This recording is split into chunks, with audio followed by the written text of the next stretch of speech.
आपण शुणुचंती व्यासवाणी। जनगण मन अधिनायक जय हे भारत भाग्य विधाता।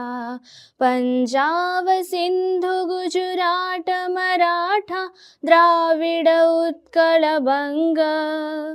विंध्य हिमाचल यमुना गंगा उच्छल जलधि तरंग। तब शुभ नामे जागे तब शुभ आशीष मागे। गाए तब जय गाथा जनगण मंगलदायक जय हे भारत भाग्य विधाता। जय हे जय हे जय हे जय जय जय जय हे। या कुंदेन्दु तुषार हार धवला। या शुभ्र वस्त्रामृता। या वीणा वरदंड मंडित करा। या श्वेत पद्मासना। या ब्रह्मा श्रुत शंकर प्रभृति देवै सदा वंदिता। सा मां पातु सरस्वती भगवती। निशेष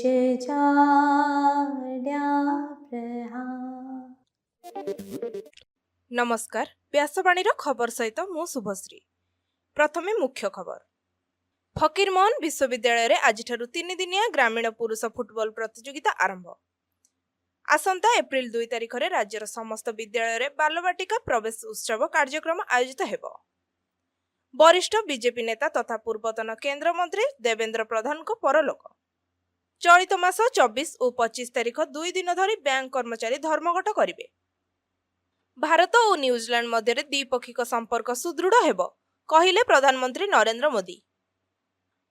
भारतीय वंशोद्भव महाकाशचारी सुनीता विलियम्स आज पृथ्वी को फेरुछंती एवं सारा राज्य रे ग्रीष्म प्रवाह जारी। 2 दिन पर काल बैशाखी वर्षा हेबा नै सतर्क कला पाणीपाग विभाग। एबे संपूर्ण खबर। फकीरमोहन विश्वविद्यालय रे आज 2 दिनिया अंतर्ग्रामांचल फुटबॉल प्रतियोगिता आरंभ हेबाकु जाउछि। एही प्रतियोगिता रे बालेश्वर जिल्लार मोट 16 गोटी दल अंशग्रहण करुछंती। प्रतियोगिता को विश्वविद्यालय रो कुलपति प्रोफेसर संतोष कुमार त्रिपाठी शुभ उद्घाटन करिवार कार्यक्रम रहिछि। प्रतियोगिता विजयी दल मानक पई आर्थिक पुरस्कार राशि रहिछि। प्रथम विजेतांक पई 20,000 टंका, द्वितीय विजेतांक पई 15,000 टंका, तृतीय विजेतांक पई 10,000 टंका रखा जाइछि। जातीय शिक्षा नीति 2020 लागू हेबा परे 2025-26 शिक्षा वर्षरु शिशुबाटिका आरंभ हेबाकु जाउछि। शिशुबाटिका रे 5 वर्षरु अधिक बयसर पिलामानकर नाम लेखाएबो। एप्रिल 2 रे प्रवेश उत्सव और खड़ीछुआ कार्यक्रम हेबो। एहा पूर्वरु सारा राज्य रे स्वतंत्र अभियान आरंभ कराजिबो। आसंता 28 तारिख रु निमंत्रण पत्र बंटन कार्य आरंभ करिबाकू समस्त जिल्लापाल को अवगत करा जाइछि। शिशुबाटिका छात्र छात्री को स्कूल बैग एवं शिक्षण सामग्री प्रदान करने सह प्रत्येक विद्यालय को जादुपेड़ी किट प्रदान कराजिबो। गतकाली पूर्वतन केंद्र मंत्री तथा भारतीय जनता पार्टी वरिष्ठ नेता डाक्टर देवेंद्र प्रधान परलोक हो जाइछि। मृत्यु बेलू तांको 83 वर्ष बयस होइथिला। स्वर्गत प्रधान 1941 मसीह अविभक्त ढेंकानाल जिले में जन्मग्रहण करथिले। अटल बिहारी वाजपेयी सरकार रे केंद्र राष्ट्र मंत्री भावे श्री प्रधान दायित्व निर्वाह करथिले। 1988 मसीह 1993 पर्यंत राज्य बीजेपी सभापति, 1993 रु 1995 मसीहा पर्यंत राज्य बीजेपी साधारण संपादक भावे दायित्व तुलाइथिले। 1998 मसीह देवगढ़ आसन लोकसभा को निर्वाचित होइथिले। 1999 मसीह 2001 मसीहा पर्यंत केंद्र परिवहन और कृषि मंत्री भावे दायित्व निर्वाह करथिले। राष्ट्रीय स्वयंसेवक संघर सक्रिय सदस्य रहिबा सह जणे आदर्श डाक्तर परिचय सृष्टि करथिले। प्रधानमंत्री नरेंद्र मोदी एवं स्वराष्ट्र मंत्री अमित शाह स्वर्गत देवेंद्र प्रधान वियोग में शोक व्यक्त करने सहित नुआ दिल्ली स्थित तांको बासभवन को जाई श्रद्धांजलि अर्पण करथिले। पूर्वतन केंद्र मंत्री देवेंद्र प्रधान वियोग में मुख्यमंत्री मोहन चरण माझी शोक व्यक्त करने सह देश तथा राज्य जड़े विशिष्ट जनसेवकों को हराइला बोली कहिसंती। उपमुख्यमंत्री कनक वर्धन सिंहदेव और प्रभाती परिड़ा स्वर्गत प्रधान वियोग में दुख प्रकाश करिसंती एवं विरोधी दलर नेता श्री नवीन पट्टनायक मध्य शोक प्रकाश करिसंती। आज स्वर्गत देवेंद्र प्रधानकर पार्थिव शरीर को स्वर्गद्वार रे राष्ट्रीय मर्यादार सह शेषकृत्य संपन्न हेबो बोली विभिन्न सूत्ररु जणा पड़िछि। देशर विभिन्न बैंक रे खाली थिबा पदवी गुड़िक पूरण लगी आसंता 24 और 25 तारिख रे बैंक संघ पक्षरु धर्मघट डाकरा दिया जायछि। नुआ दिल्ली रो united forum of bank unions एही धर्मघट डाकरा देइछि। एही धर्मघट रे 9टी बैंक संघ शामिल होइछंती एवं 6000 बैंक शाखार 37000 कर्मचारी एही धर्मघट रे शामिल हेबे बोली जणा पड़िछि। बैंक गुड़िकरे खाली थिबा पदपदवी तुरंत पूरण सहित अस्थायी कर्मचारी को नियमित कराजिबा लागि दाबी करा जायछि। 24 और 25 तारिख रे धर्मघट जुगु सारा देश रे एहार प्रभाव पड़िबा नै आशंका करा जाउछि। गतकाली प्रधानमंत्री नरेंद्र मोदी न्यूजीलैंड प्रधानमंत्री क्रिस्टोफर लक्सन को भेटिबा परे भारत न्यूजीलैंड सहित एक प्रतिरक्षा सहयोग चुक्ति स्वाक्षर करिछि, जहा फाइव आईज इंटेलिजेंस अलायंस रो एक अंशीदार एवं सामुद्रिक सुरक्षा वृद्धि पाई आलोचना होइछि। द्विपाक्षिक आलोचना परे मोदी कहिसंती जे उभय पक्ष प्रतिरक्षा एवं सुरक्षा सहभागिता को सुदृढ़ एवं प्रतिष्ठानगत करने को निष्पत्ति नेइछंती एवं प्रतिरक्षा शिल्प क्षेत्र में सहयोग पाई एक रोड मैप प्रस्तुत कराजिबो। एहा सह वाणिज्य, शिक्षा और कृषि संपर्क में व्यापक आलोचना होइछि। सूचना योग्य श्री क्रिस्टोफर लक्सन गत 16 तारिख 5 दिनिया भारत गस्तरे आसिछंती। अंतर्जातीय महाकाश केंद्र बा आईएसएस रे 9 मासरू अधिक समय धरी फसी रहितिबा महाकाशचारी सुनीता विलियम्स एवं बुच विल्मर आज पृथ्वी को फेरिवे। अन्य जणे अमेरिकीय एवं जणे रूसीय महाकाशचारी मध्य उभयଙ୍କ सह प्रत्यावर्तन करिवे। समस्त महाकाशचारी स्पेस एक्स द्वारा विकसित स्वतंत्र महाकाशयान क्रू ड्रैगन क्राफ्ट रे फेरिवे।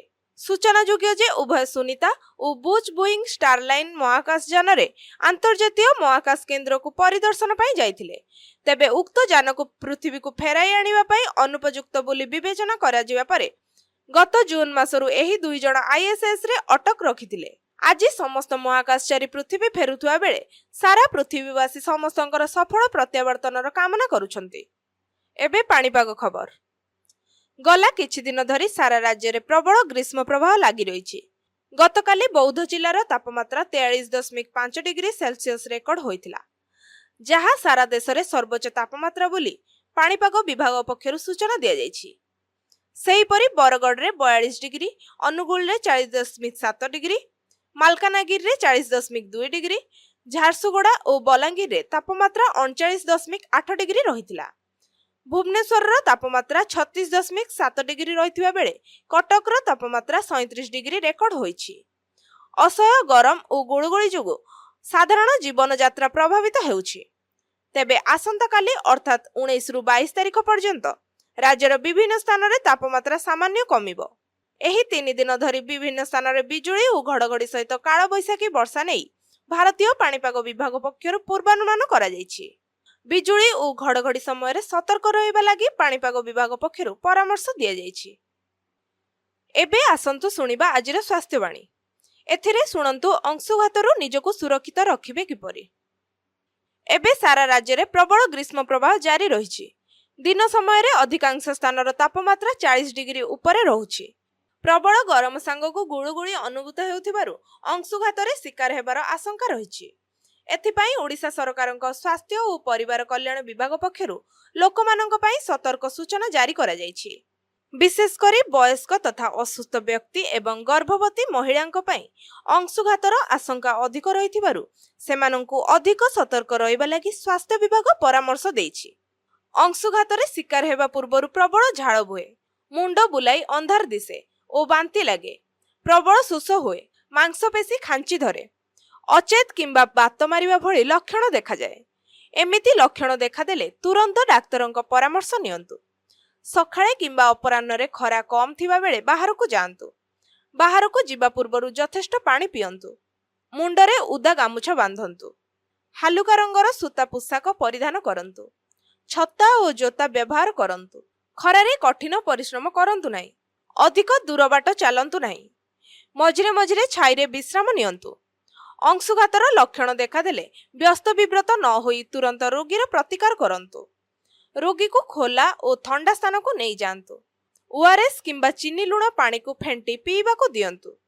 ରୋଗୀର ଦେହରୁ ପୋଷାକ ଯଥାସମ୍ଭବ ଖୋଲି ଫ୍ୟାନ୍ କିମ୍ବା କୁଲର ଚାଲିଥିବା ସ୍ଥାନରେ ବସାଇ ଦିଅନ୍ତୁ। ମୁଣ୍ଡକୁ ଧୋଇ ଦିଅନ୍ତୁ ଏବଂ ଓଦା କପଡ଼ାରେ ପୋଛି ଦିଅନ୍ତୁ। ରୋଗୀକୁ ପଙ୍ଖା, କୁଲର କିମ୍ବା ଏସି ପବନରେ ଶୁଆଇ ଦିଅନ୍ତୁ। ଏହାପରେ ଆମ୍ବୁଲାନ୍ସ ଡାକି ତୁରନ୍ତ ସ୍ଥାନୀୟ ହସ୍ପିଟାଲରେ ରୋଗୀକୁ ଭର୍ତ୍ତି କରାନ୍ତୁ। ଅଂଶୁଘାତ ପ୍ରତି ନିଜେ ସତର୍କ ରୁହନ୍ତୁ ଏବଂ ଅନ୍ୟକୁ ସତର୍କ କରାନ୍ତୁ। ଆଜିର ଖବରକୁ ଏଇଠି ରଖୁଛୁ। ନମସ୍କାର।